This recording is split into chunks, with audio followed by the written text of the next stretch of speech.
So we appear to be at the beginning or maybe even in the middle of an AI arms race. If you're a server admin of any kind, even if you're just a home labber like myself that hosts a few things at the house for yourself and your family, you may want to keep an eye on your server. I'll show you what's going on here in a little bit. But first, let's figure out why there's an arms race in the first place. If you hadn't heard, the Chinese recently released an AI model called DeepSeek that supposedly is supposed to rival the best that American companies have on the market at the moment, despite the fact that they were actually under a lot of sanctions where they were not supposed to be able to buy the latest and greatest NVIDIA chips. And there's a lot of rumors and speculation about how they may have gotten around the sanctions, about how they may have stolen training data from American companies. But the end result is that despite the sanctions, China is eating our lunch when it comes to the AI race. So American companies have stepped their game up a lot lately in an attempt to be competitive. Now, normally if you're a server administrator and you have a web server and you don't want your server indexed by things like Google or in the modern era AI bots, usually you would put a little file in there called robots.txt that would basically say, hey, don't index this page. Now, it's not any kind of a software block that stops it from being able to index the site. It's just been good etiquette in the past to say, okay, they don't want me to index this, I'm not going to. But as you can see here on this Reddit post, there's been a lot of talk about various AI companies just ignoring that sort of thing altogether and indexing sites even though the administrators don't want them to be. The end result is that you've got people like this guy who's basically saying that he's being denial of service attacked by Claude AI just hammering his server. Now, honestly, I don't really get a lot of the hype around artificial intelligence. I've used it a little bit to make certain things easier. You can see over here, from time to time, it's nice to be able to just ask it, hey, how do I use this Linux command? But even doing this, there's a 50-50 shot that there's something in it that's inaccurate. Like right here, these quotation marks, like technically I think this would work, but this is not supposed to have a quotation mark here. You can look over here and see that one of the more recent headlines is there was a guy who ChatGPT accused of murdering his children. These things hallucinate and make things up all the time. But a lot of these companies seem intent on forcing it down our throats, whether we want it or not.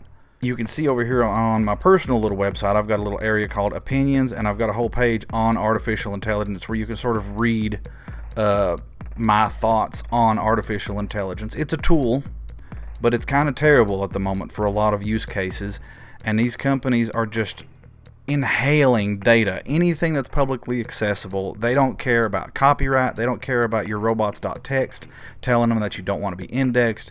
All they care about is, can they get to it? All right, that counts. It's publicly accessible, so we're going to ingest it and use it to train our models because we can't have the Chinese beating us while they're sanctioned. One of the results of this is that on my personal server, I started noticing here lately that I had a lot of entries from a thing called ClaudeBot on my personal server in here, and it runs Nextcloud and a few other things. But one of the things that I added to it recently was a Kiwix mirror. And I added this because in light of some of the stuff that's going on politically here in the United States, I started to worry that certain open source repositories of information might come under threat and become unavailable to certain people. So I decided to start up a Kiwix mirror so that things like Wikipedia, I've got a thing in here from the National Institutes of Health, anything that Kiwix had listed that I thought may be threatened by the current political situation in the United States, I threw up here. And it was fine for a little while. And then I started noticing that I had traffic from ClaudeBot. And I sort of ignored it for a while because I was like, well, you know, I kind of want this to be publicly accessible. If a resource is not available to somebody and an AI indexing what's here and showing it to them in a search result so that they can find it, that's why it's here. But I started noticing that they weren't just indexing like what I had to point people to my site. They were trying to it looked like mirror the whole server. And just this Kiwix mirror here is just shy of a terabyte of data. And they were only ever using like 100 kilobytes per second of bandwidth, which isn't that much. But my server is just an old PC that I've retrofitted with Debian Linux, the hard drive array in it is hard drives, spinning rust hard drives that I pay for out of my pocket from my regular day job. And these billion-dollar AI companies are sitting here keeping those read heads running 24 hours a day, 7 days a week. Claude, that I know of, that I noticed, had been basically reading from me nonstop 24 hours a day for about 2 weeks. And I finally said, well, what in the world are they doing? And I started looking around. Well, let me show you something here that they've been doing. In a 24-hour period,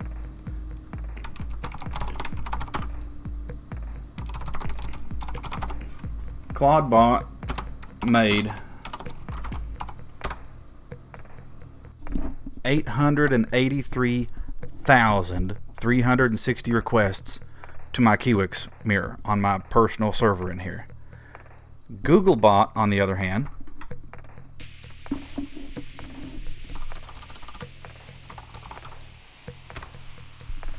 made 188.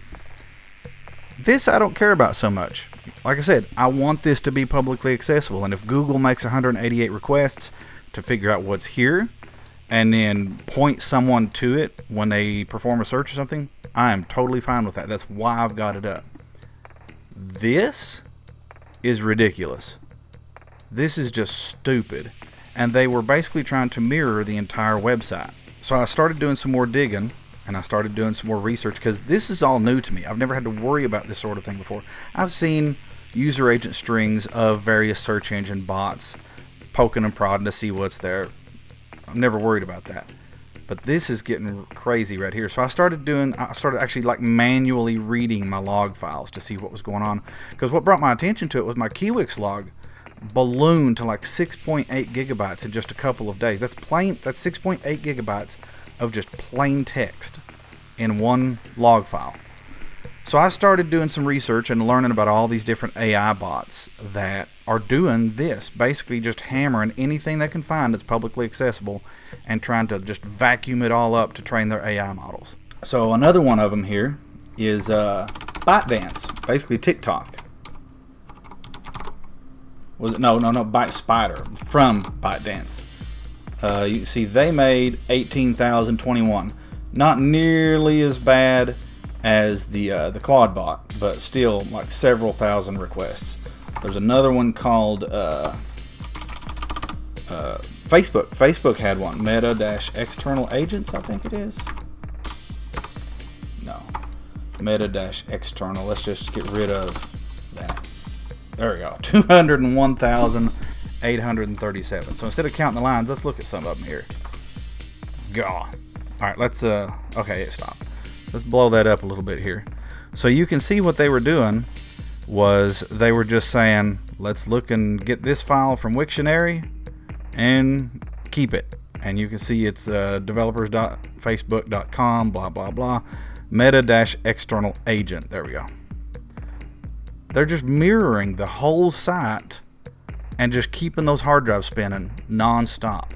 And like I said, if it wasn't a personal server, it wouldn't be a huge issue, except it is a personal server that I have to maintain, and Claude or Meta is not going to send me any money in exchange for the electricity, the internet, or to replace one of my hard drives if they fail from sitting there running the read heads 24/7. It's just ridiculous. So I decided, I let them run for a week or two, and after 2 weeks of just non-stop, I decided something's got to be done. So the first thing I did was I created a fail to ban filter to basically block any IP address that in a log entry that contains one of these user agent strings, things like Claudebot and stuff of that nature. So let me show you that.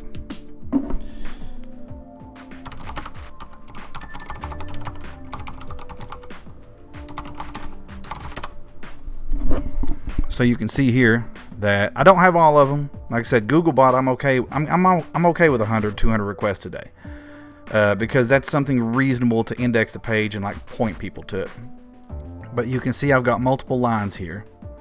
Claudebot, Meta-External Agent, ByteSpider, GPT-Bot was in there as well. I put this in here because this was on the same line as Claudebot, but I had the thought that if they maybe change their user agent a little bit to try to get around this, that maybe this would stay the same. You know, if they got rid of Claude bot, maybe they wouldn't get rid of this part. So I just stuck this one in here as an extra Facebook bot, diff bot, perplexity bot. And that worked. As you can see, that definitely worked. As of right now, I have 1,000, in just under 24 hours, I have 1,925 emails, internal emails from my server. And these are all unique. Every time an IP address gets blocked, like I don't get emailed about it again because that IP address has been blocked by the firewall by fail to ban. But every one of these you can see, this has been banned by fail to ban after an attempt. Now you can see this says 1 attempt. Let me go down here a little further.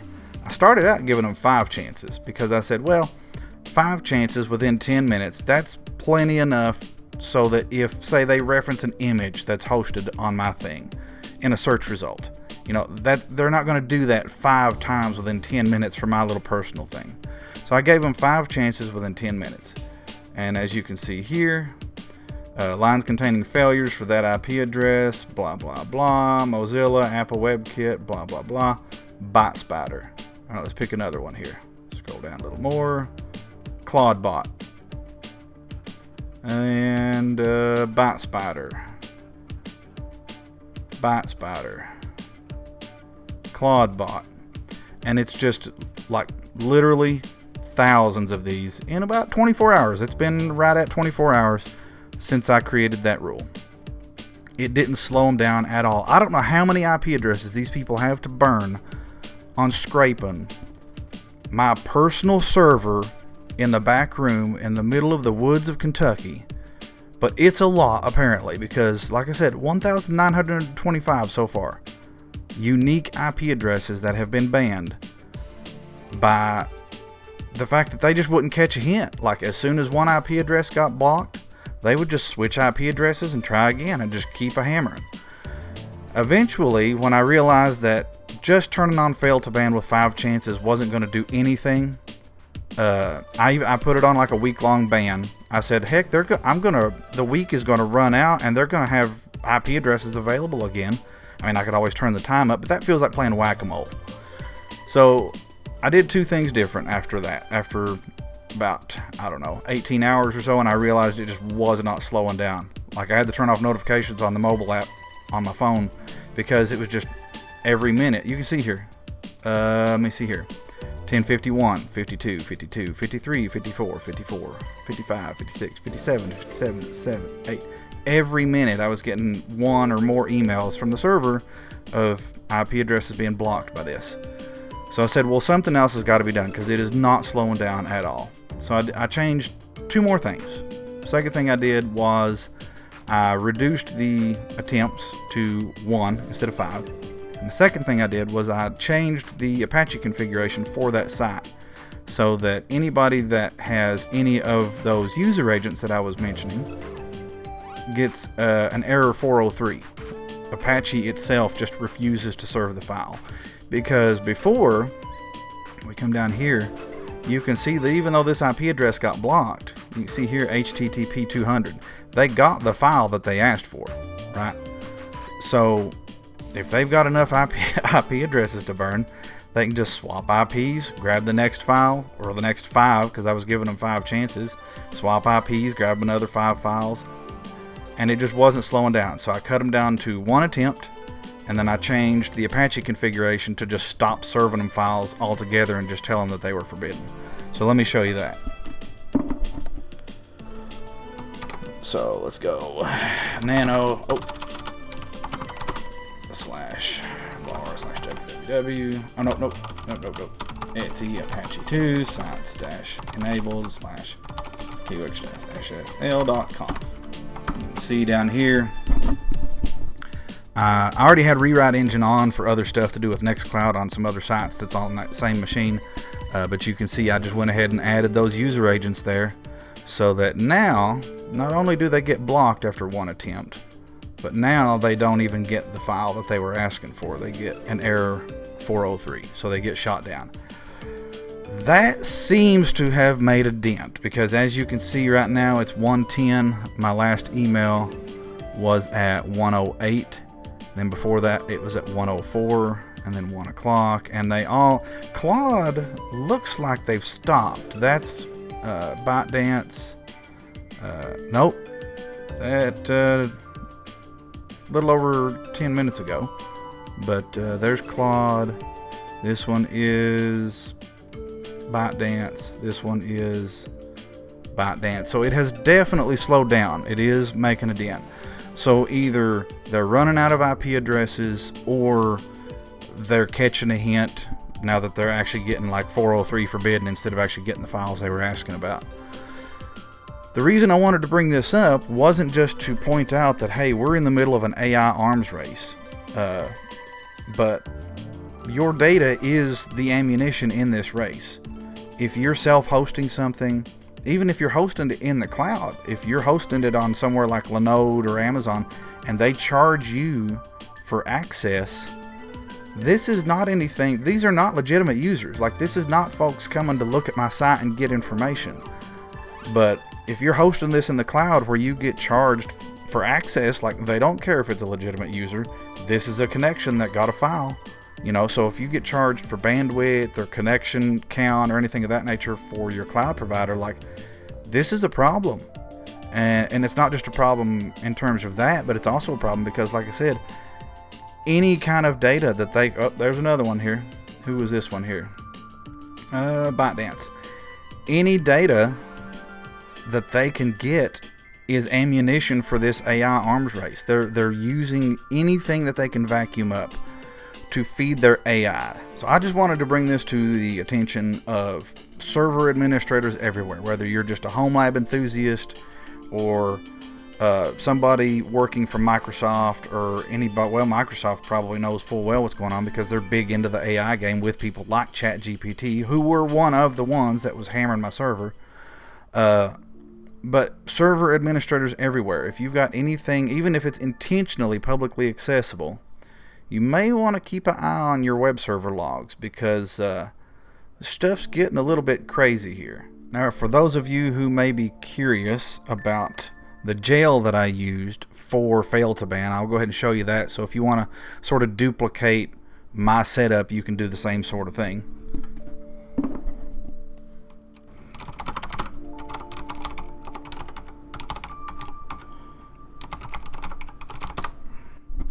So you see here that it blocks them at the firewall level on ports 80 and 443. It uses the corresponding filter. They get one attempt, then they're blocked for 168 hours. It's one attempt within 10 minutes, and this is the log file that it's going to check for the corresponding filter. But yeah, DeepSeek has scared the living daylights out of American artificial intelligence companies, and they are ramping up their efforts to just hoover up anything they can find. And obviously, in response to that, you know, ByteDance and other Chinese companies have to keep up. You know, they have to do the same sort of thing to make sure that they stay competitive as well. So now I've ran a personal server with Nextcloud and various things for years, and never really had anything that I really had to worry about beyond the obvious stuff like good passwords, you know, fail2ban to stop people from just sitting there trying to log in over and over and over. Two-factor authentication, keep my software up to date. But it's largely been hands off. Like, once I get it set up, you know, I keep things up to date, and I've kind of just let it run for years. This is the first time that it's not malicious. Like, they're not trying to, you know, bring the server down or anything of that nature. But man, like, I could see somebody with a small VPS who doesn't realize this is going on, who doesn't check their logs regularly, getting hit with a big bill one month, and they're not sure why. So keep an eye on your stuff, because we are collateral damage in this AI arms race. But anyway, like I said, if you're a human and you would like to look at my Kiwix mirror, it's at kiwix.marcusadams.me. My main website is just the same exact thing without Kiwix on the front of it. There's not a whole lot here. I just kind of threw this up to sort of have like a basic landing page to direct people to other stuff. If you like, you can follow me on Mastodon. I'm at Garowin at mastodon.social. And as you can see here, I've been kind of posting about this on Mastodon a little bit because, yeah, my fail to ban status is a little bit ridiculous. And basically, you can kind of watch where I was like live tooting about what in the heck was going on. Look, just out of curiosity here, let's look. Fail to ban dash client status AI bots. Oh god. Scroll. So far we have banned 1,911 unique IP addresses using that filter that I just put in about 24 hours ago. And for a little while it wasn't even that restrictive because I didn't have like all the AI bots in there for a while, and I still don't have them all in there. Like I said, Google I'm gonna leave alone because they're being reasonable and respectful. But yeah, if y'all have any comments, questions, concerns, suggestions, thoughts on this arms race that we're in the middle of, feel free to put them in the comment section below. And as always, this is Marcus out. Y'all have a good one.